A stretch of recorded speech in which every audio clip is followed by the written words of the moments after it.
Portions of the following program are transcribed.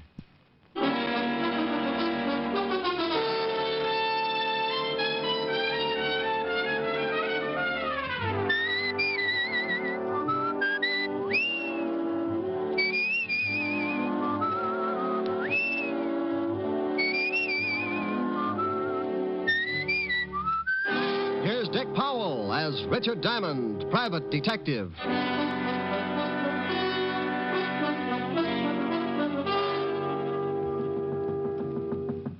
Yep, door's open.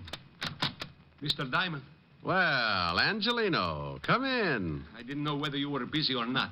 If you didn't hear the drums, you know I'm not busy. Drums, Mr. Diamond? Well, it's sort of a ritual, Angie.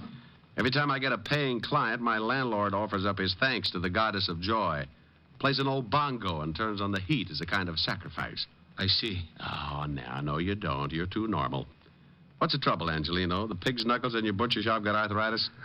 You always with the kidding, Mr. Diamond. Yeah, that's the kind of a hairpin I am. Hairpin? Angie, you got something on your mind. Forget my little asides and let's have it. I got the big problem, Mr. Diamond. Oh, you mean something's wrong and you can't pay me to take care of it? Oh, no, I can pay. Oh, well, then you haven't got a problem. You slip me the cash and I'll move in on your worries. Well, you see, it's like this. I come to you as a sort of representative for all the other butcher shops, the independent ones. I ain't the only one that's worried. So all the butchers got together last night and decided to do something about it. I hate to be a nag, but do something about what? We all been paying money to a protective association. Oh? Yeah, every week a couple of guys come around and collect. If we don't pay, we get our shops busted up. And if that ain't enough, we get our heads busted too. See, I still got 3 stitches right here on the top of my head. Oh, nice job. What'd the doctor use, a loom? I got this last week when those 2 guys come for the money. I couldn't pay, so one of them hit me with a blackjack. You're lucky you didn't use one of your salamis. Might have been a job for homicide. He knocked me out when I come to. My shop was a mess. And there was a note saying that they'd be back. Well, you better go to the law, Angelino. They'll give you good protection and won't cost you a thing. We discussed that at the meeting, but we decided it was too dangerous. We've been warned that if we go to the police, we'll get hurt bad. We got the families, Mr. Diamond. We can't take the chance. Yeah. Tell me, have these 2 Garniffs been back to see you? Garniffs? Oh, Angie, you're going to be a lot of trouble. Garniffs, hoods. Hoods? Gangsters, bad little boys. Oh, no, they ain't been back. Not yet. Well, for you or a Rockefeller, my fee's the same, Angelino. 100 dollars a day in expenses. We took up a collection. I only got $100. Oh, why does this always happen to me? I'm going to end up making Simon Legree look like Snow White. You only got 100, huh? Yeah, but we thought of something. If it costs more, you can take it out in trade at any of the butcher shops. Well, it's liable to run into a lot of ham hocks. It's the only way we can pay you. So I'll throw a barbecue. Let's go, Angelino. Where do we go? Well, you and the rest of the butchers have not only hired yourselves a private detective, but you've got a new addition in the Butchers' Union. You mean you... Yeah. Come on. I want you to show me how to carve a lox.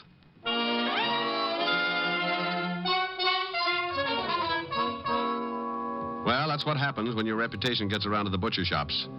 I'd been buying cold cuts from Giuseppe Angelino for the past 2 years and telling him what a great detective I was. I should have known he'd never take my word for it, so now I had to prove it.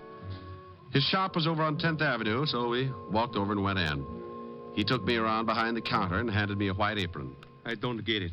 Why you want to be a butcher? Well, Angie, you want me to get a line on these 2 guys who do the collecting, don't you? Sure. Well, I can only think of 2 ways I could watch them and not look suspicious. Make like a butcher or crawl in with the ground round. Huh? Think what would happen if someone looked down for the price of ground round and caught it staring back at them. Oh, that's a good one. That's pretty good. Oh, now, come on, Angie. It wasn't that funny. You got my $100, ain't you? It's a riot. Yeah. Well, come on. Let's show me what happens with this butcher racket. Customer. I'll show you later. Well, nothing like learning fast. Let me handle the sale. Think you can? Here she comes. Oh, good morning, Mrs. Hennessy. Oh, good morning, Mr. Angelino. Business must be good. I see you have a new butcher. Oh, yes. This is a Mr. Hangtooth. Hangtooth? Hangtooth? Good morning, Mrs. Hennessy. Something I can do for you?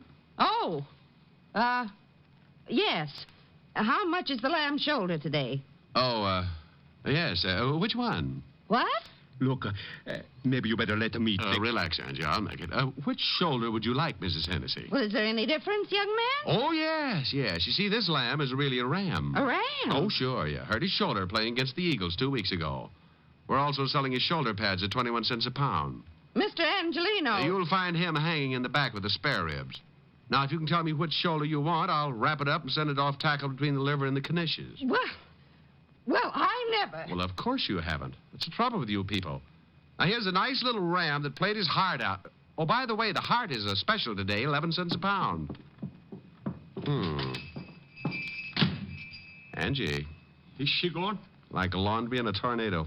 What for you want to do that, Mr. Diamond? She was one of my best customers. I wanted to get her out of here, and I wanted to get her out in a hurry. But why do you have to do it like that? Not a lamb, a ram. Which shoulder do you want, Miss Hennessy? Look, Angie, I'm sorry, but you can explain it to her later. Just as she came in, I spotted 2 guys heading this way. When they saw her, they backed off. They're standing across the street right now. Where? Right over there in front of the cigar store. Hey, one of them has got a hatchet. No, not that one. You're looking at the Indian. Over there. Oh, yeah.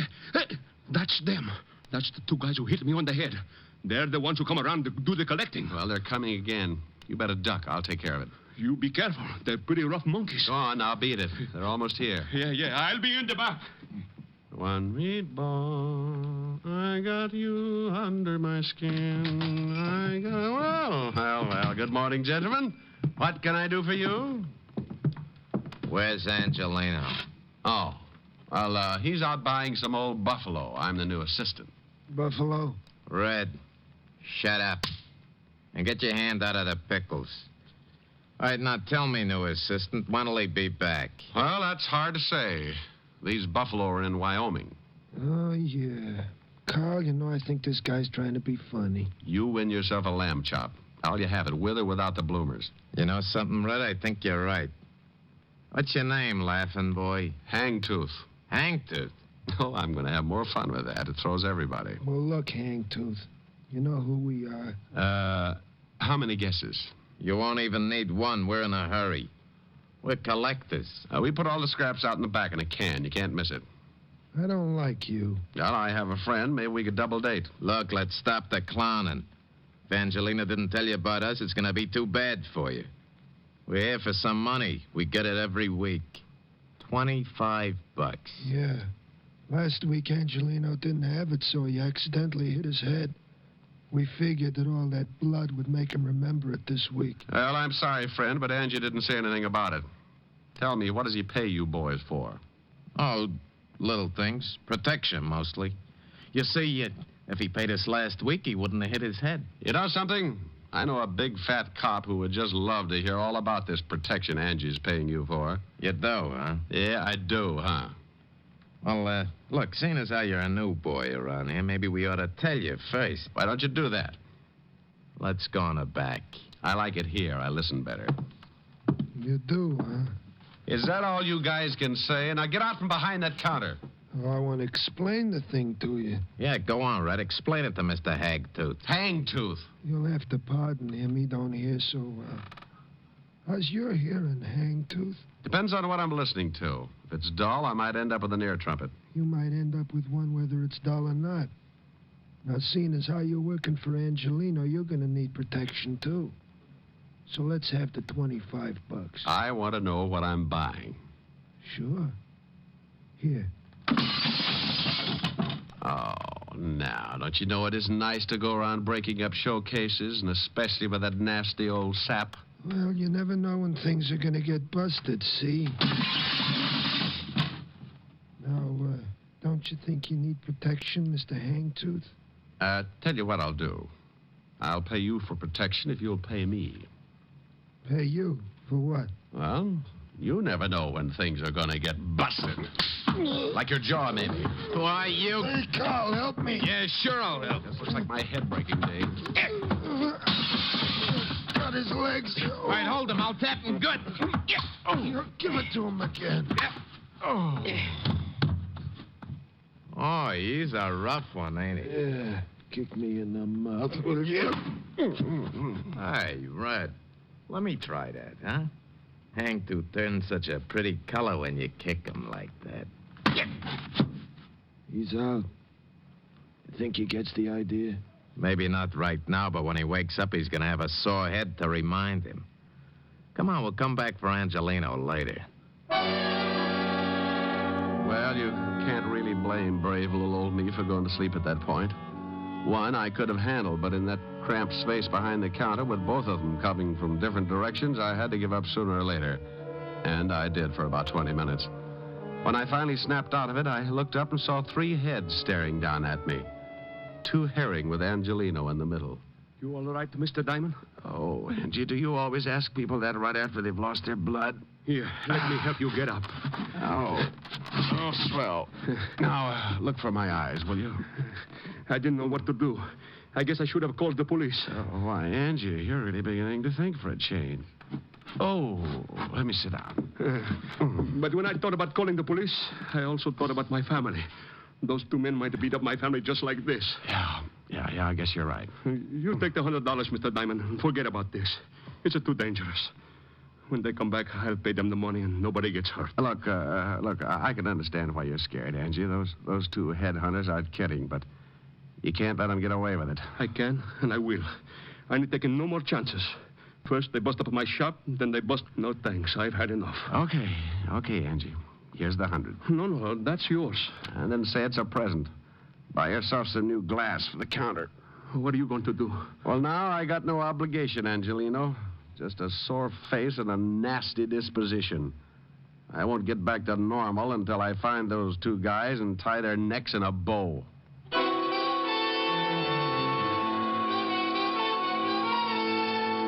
I left Angelino's shop and headed for the 5th Precinct Police Station. I wanted to look up 2 sure bets for the police gallery. One named Carl and the other Red. 2 guys who went around scaring poor little businessmen like Angelino. By the time I reached the station, the aches from the beating were making me very unhappy, and when I walked into the squad room, I spotted something that didn't make things any better. Yeah, what do you... Holy cow, Diamond. Well, Otis, I'm glad you noticed. It means I put myself together all right. What's the matter with your voice? I got a cold. Sounds like you swallowed a rattlesnake. Yeah? Well, what happened to you? Oh, don't be silly. I always bleed just before lunch. Yeah, how'd it happen? It wasn't easy. Is the lieutenant in? Sure, go ahead. Thanks. Say, Otis, when are you going to start shaving in the morning? Why? What's wrong? Your 5 o'clock shadow is 4 hours fast. Oh. Hello, Walt. Now you listen to me. Wow! You like it? What hit you? Wait till the bruises show up. I come on in Technicolor. Someone sure did a good job. And that someone is 2 guys, one named Red and the other Carl. Red, then Carl. Yeah. I got closest to Red. Name matches the hair, busted nose, about 190, and very nasty with a sap. And Carl? Dark greasy. Well-dressed, if you like the type. Big boy with a scar under his right eye. You sure pick 'em. You know them? Yeah, I think so. Here's one of them. Let's see. Yeah, you are so right. This is sweet little Carl, all right. Carl Tate, sort of a new boy, import from Chicago. Here's the other one. Yeah? Yeah, that's Red. They work together, a couple of muscle men. Red Dillon. Arrests all over the place. One conviction, assault with a deadly weapon. What'd they go after you for? They've been pulling a protection racket on some of the independent butcher shops. Who do they work for? They used to work for Jack Arnold before he got sent up. Well, I know they're not working this setup alone. It's too big. No, they wouldn't be. Hey, Tiny Easter's in town. Tiny Easter? Oh, used to be Arnold's right-hand boy. That's right. Came in about a month ago. I'd love to get something on him. Nobody has ever been able to nail him. Well, it adds up.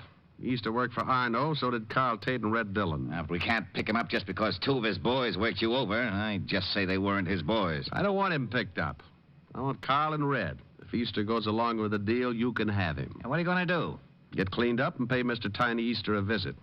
What's his address? Well, he's got an office on East 48th Street, 804. Thanks, Walt. Tiny's a bad boy. Well, I'll take along my 38 just in case I have to spank him. Bye. I left Walt and went back to my office, took a clean shirt out of the closet and washed up. I locked up again, went down to the street, grabbed a cab. 20 minutes later, I was standing in the reception room of Tiny Easter's office. A big guy with a bulge under his arm was trying to be as unreceptive as possible. So you want to see Easter? You got an appointment? No, I haven't got an appointment. Now tell Easter I'm out here. What's your name? You're going to get hung up on this. What do you mean? The name's Hangtooth. Huh? Yeah, you see? Now make like an office boy and tell Easter I got a message for him from Carl and Red. You're a pretty fresh guy, ain't you? Yeah, and I'm going to spoil if I have to stand around much longer. You can spoil rotten for all I care. You ain't gonna see Easter. He's busy. Okay. You know, you get so excited you'll ruin your stomach someday. I don't think so. You don't, huh? Skeptic.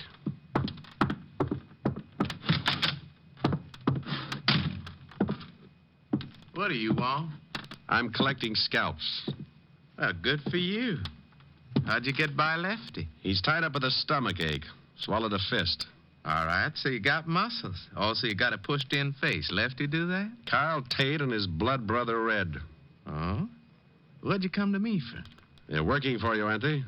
You smell like a cop. Name's Hangtooth. I doubt it. Good for you. I'd hate to go through that again. I'm a private cop. Why, not good for you. I was in a butcher shop when your two boys wandered in and started playing squash with me. I don't like to get pushed around, Easter. And I don't like your racket. I want Carl and Red. And if I get you along with them, the state'll hang a medal on me. Looks like you kind of got nothing to lose. Look at it any way you like. Now, what about your two playmates? Well, I don't know what you're talking about, Seamus. I never heard of those two guys. I don't think you understand, Tiny. I'm pretty mad. I'm going to find these two guys, and I'm going to do it even if I have to be unpleasant with you. Why, Mr. Hangtooth, what do you mean by unpleasant? You break a leg, that's unpleasant. Oh? Well, I got something in this drawer might change your mind. Yeah? Oh, my hand. Okay, a busted hand. Unpleasant enough? Take your foot away. You're breaking it in two. Drop the gun in the drawer. Okay. Hurry. Now, let me explain it again. If you go out and shoot 12 people tomorrow, I'm going to be sore about it.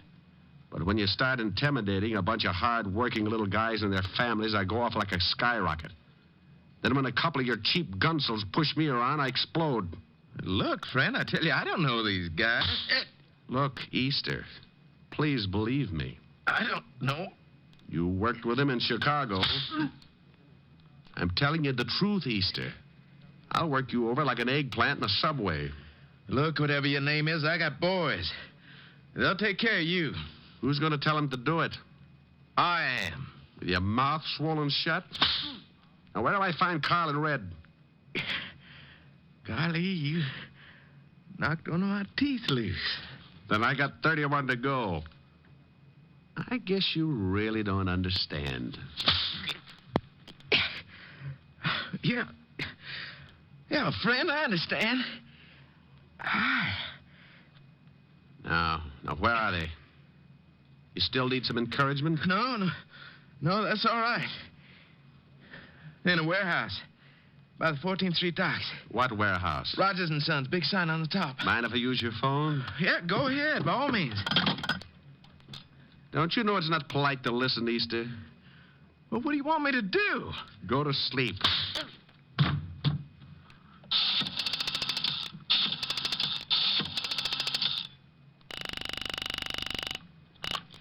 Homicide, Lieutenant Levinson. Walt, Rick, I'm up at Easter's. He let you use the phone? He's asleep. I'm going down to Rogers' warehouse near the 14th Street docks. Carl and Red are down there. May need some help. I'll be right down. You better hop down here to Easter's and pick him up first. On what charge? I'll give you a charge after I see Red and Carl. Now step on it. But... Contact. I left Easter's office looking like a second-class rest home and headed for the warehouse on 14th Street. It was getting late in the afternoon when my cab pulled up near the river and I got out. The cold breeze was kicking up little patches of white on the water, and a light fog was moving in from the Atlantic as I started toward a big building with a sign on the top that read, Rogers and Sons, Importing. The place was boarded up, but a window in the basement showed signs of recent use, so I jimmied it open and dropped down on the dark, cold pavement. I held my breath and listened. There was a radio playing from somewhere in the front of the building, so I started moving toward it. I went up a flight of stairs and onto the first floor. The radio was louder now, and I could make out an office door with a small light shining under the crack at the bottom. I moved up close and listened. Hey, Carl, Yeah? shut off the radio. Okay. What do we have to hide out in here for? Because Easter said to. Besides, we don't know who that guy was we worked over this morning. He might have been a cop. So he was a cop. We worked cops over before. Look, Easter said we should stay undercover for a few days, so we stay undercover. Why not deal the cards? Oh, Off that top. get it? That's probably Easter. Yeah. Yeah? Yeah. What? He did, huh? Hey, what's the matter? Boss! What's going on? I don't know. That was Easter. The guy we worked over was in his office, pushed him around, and now that guy's headed down here. We can handle him. Sure, but something's wrong. Just as Easter was going to say what to do, it sounded like he got into a fight. I heard some guy tell him to drop the phone. Hey, the cops. Yeah. Come on, let's get out of here. Yeah. Good afternoon, boys. Hangtooth. Hagtooth. Come back here, Carl. Help me. You shouldn't have pulled a gun, Red. Since when do you butchers carry rods? Since we get pushed around by guys like you. I'm going to go get your friend. You can't leave me. I'm shot bad. I can't take it back. The law will be here in a minute. You're a lousy butcher. I hope Carl pays you good. I'll see he gets a chance to try. I left Red lying on his face and ran toward the front of the building.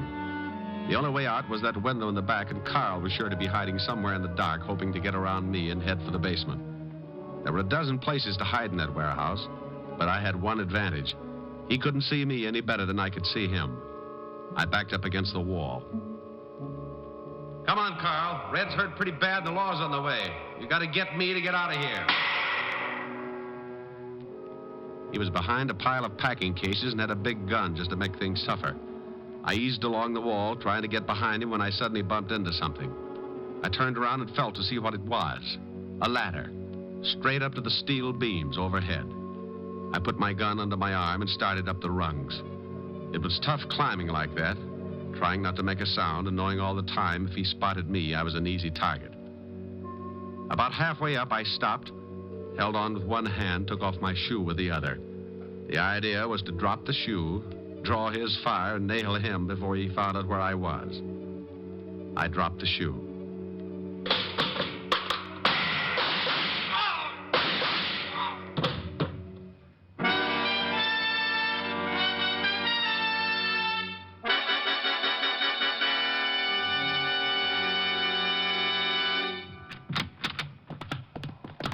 Come on, Otis. Okay, only take it easy. I can't see nothing, Lieutenant. You can't say nothing either. Shut up. You sound awful. Oh. Rick. Rick? Walt? I hear him, Lieutenant. Hey. Here's some guy that's been shot. Now, Diamond's been around here all right. Rick! Here, Walt. Up here. What? Where the devil are you? Up here on this ladder.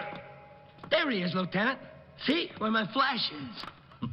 Now, what are you doing up there? I had to get Carl Tate. He's over there behind those crates. Now get me down. Well, why don't you climb down? Whoa! Not in front of Otis. Oh, I forgot. Otis, go outside and call the fire department. Fire department? Yes, and tell them to bring a net. What? Will you get a move on? Oh, okay. Rick. Yeah? Now you stop that! Oh, okay. But it's so seldom I ever get a good laugh at your expense. Okay, but you know this is a serious thing with me. How far up am I? I'd say about 40 feet. Oh. Now, take it easy. Just don't look down. Walt, Yeah? promise me something? I won't tell Otis. I'll say you got stuck up there. Thanks. What did you go up there for, anyway? I told you. I had to get Carl Tate. I just didn't think until I was up. Imagine the guy who shoots it out with two of the toughest torpedoes in town having a horrible fear of heights. Boy, if that isn't one for the books. You know, I'll never forget the time that little blonde trapeze artist got stuck. Walt, Yeah? I hate you.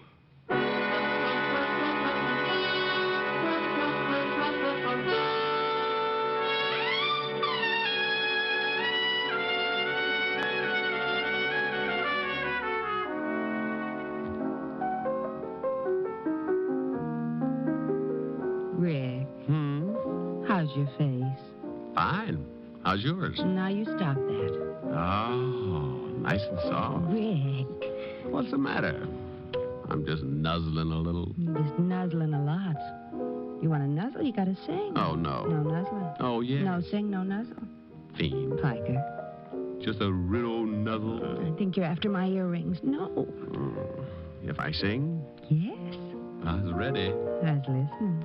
I will remember you in the silent and lonely night, and the memory of your smile will bring me back the light.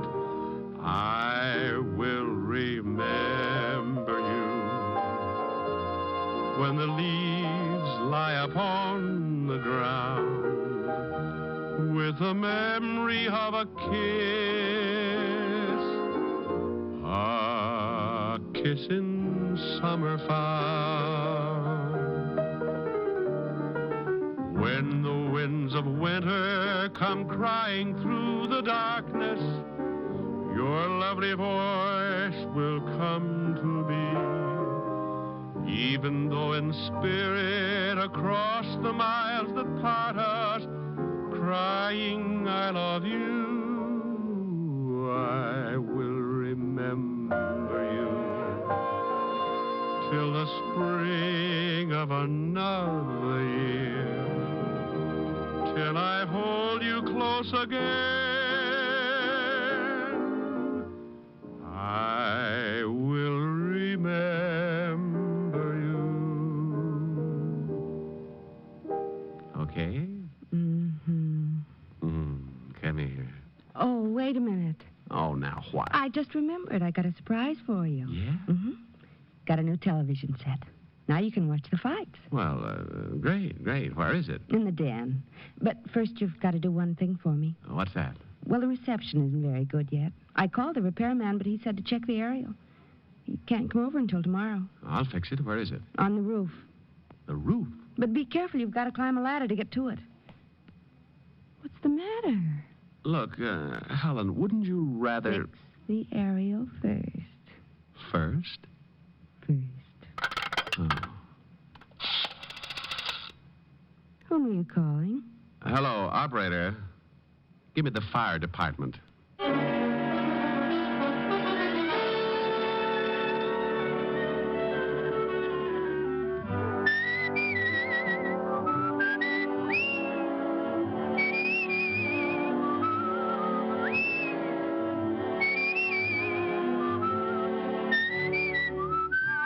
You have just heard Richard Diamond, Private Detective, starring Dick Powell. Helen was played by Virginia Gregg, Lieutenant Levinson by Ed Begley. Also in our cast were Wilms Herbert, Nestor Paiva, Paul Frees, and David Ellis. Music was under the direction of Frank Worth. Richard Diamond is written and directed by Blake Edwards. Portions were transcribed. Dick Powell soon will be seen in the screen version of the best-selling novel, Mrs. Mike. Now, this is Eddie King with an important reminder. Richard Diamond will next be heard on Sundays 1 week from tomorrow. Remember, Richard Diamond, starring Dick Powell, will next be heard on Sundays beginning January 15th. Consult your local paper for time of broadcast. What's on NBC tomorrow? The hilarious Phil Harris Alice Faye Show. And for mystery, Sam Spade, directly following Phil and Alice. Next, Hollywood Star Theater with Dorothy Lamour on NBC.